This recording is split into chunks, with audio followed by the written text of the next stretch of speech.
Chapter 22. Mother of All Questions. After a moment or two, I heard something flapping from the tunnel. Out came Scout on his morphing bird. I yelled, "Scout, you must not think of bad thoughts." It was too late. The bird was injured. An arrow was in the wing. She made her way to us, but before she could reach us, a creature grabbed her, pulling her under. This time there was no sight of her. After that, no bubbles, no body. Luckily Scout landed on Killen. He quickly got up on his feet, jumped off Killen, and attempted to go to the water. Januka grabbed his blood-dyed cloak with his paw, and pushed himself upright while saying, "The bird was going to die anyway. It was bleeding too badly to make it."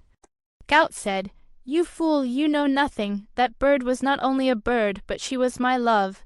She was my wife bee, and now she's gone. Didn't you wonder why her one broken tusk was gilded in gold and jeweled?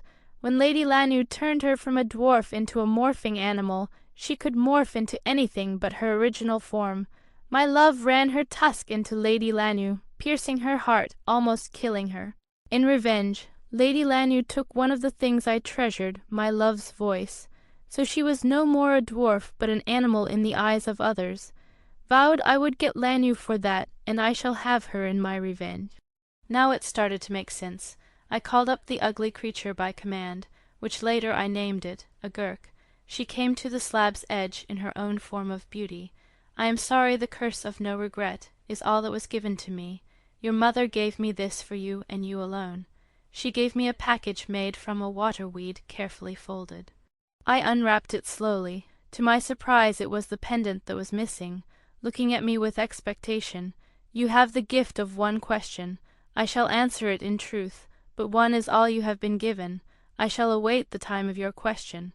Quick as she had appeared, she disappeared back into the water.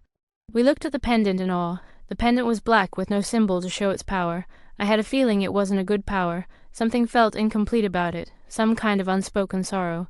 We realized that we had a decision to make, or rather a question, but we had so many. After a while of talking to each other, we tried to come up with what we believed to be a good question to ask. We still ended up with nothing worth asking. Finally I had an idea. Perhaps we should ask if the power and turmoil pendants were in Lady Lanu's power. When I told the others the question I had come up with, they seemed to think it was the most reasonable to ask, so we took it to a vote. All but one agreed to the idea, the little gnome Moro. He simply had his ways about him that made Tolo's blood boil. When Moro decided he wouldn't vote because of it being so dank out, it made Tolo lose his temper. Tolo rushed up to Moro, beating his chest wildly. Moro was still in Lily's pocket. This made Lily crouch in huddled position, for she wasn't sure of Tolo's actions. Killen, without losing himself, said in a low breath, "Tolo, this is not the place for such anger. You know of your spell that curses you. I suggest you hold your temper." Tolo snuffed and turned away, truly ashamed and embarrassed of his temper. I turned everyone's attention to me as I called forth for the Gurk. She reappeared to the slab's end, saying, "Daughters of Colac, your question I shall now answer." Lily and I held hands as the words stopped at the edge of our lips. I felt new words forming as a question slipped out of both our mouths. "Gurk, where is our mother?" She replied with no expression. "The mother you knew of is now dead by the hand of Lady Lanu." She left with no explanation. A tear ran down my cheek.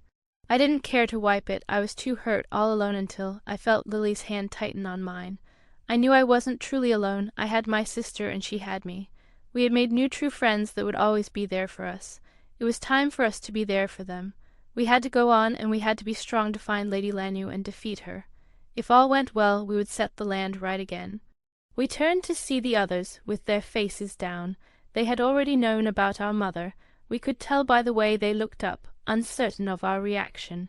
Lily said, to break the silence, "Well, Tolo, you know the way. Lead us on to Lady Lanu." Tolo looked at her a moment, then nodded his head slightly. He went toward the other side of the water. He looked at Lily. All she said was, "We have no fear of the creature any longer. We shall go in peace." So Tolo carefully placed his hand in the water. When nothing happened, he continued on into the water. Once Killen entered the water behind us. He kept an eye on the ceiling. He could hear something. He took his eyes off only for a moment when he noticed Scout. still sitting on the slab rock. Killen said, "Scout, come with us. We will have our revenge." Scout looked up and said, "She was my love. I cannot leave this place. I have never been away from her since the day she was cursed." Killen let out a deep breath and sighed. "Scout, if you stay here, her memory will be forgotten, but if you come with us, it could live on in you." Scout thought a moment on Killen's words, lifted himself up onto his feet. "Very well, I shall come." Killen walked on through the water. He had forgotten the ceiling of the cave. As he reached the other side, a tunnel appeared from the wall as we drew closer. Tolo spoke. "From here on out, Lanus creatures know of the secret passages. We must move on with silent steps." We followed him in the dark, unlit tunnel. Looking back, Scout was nowhere in sight. We heard a muffled sound. Could it be Scout? Killen had a suspicion that it was. He was about to turn back when Tolo said, "If that was Scout, there's no need to turn back. We will be joining him in the dungeon soon enough."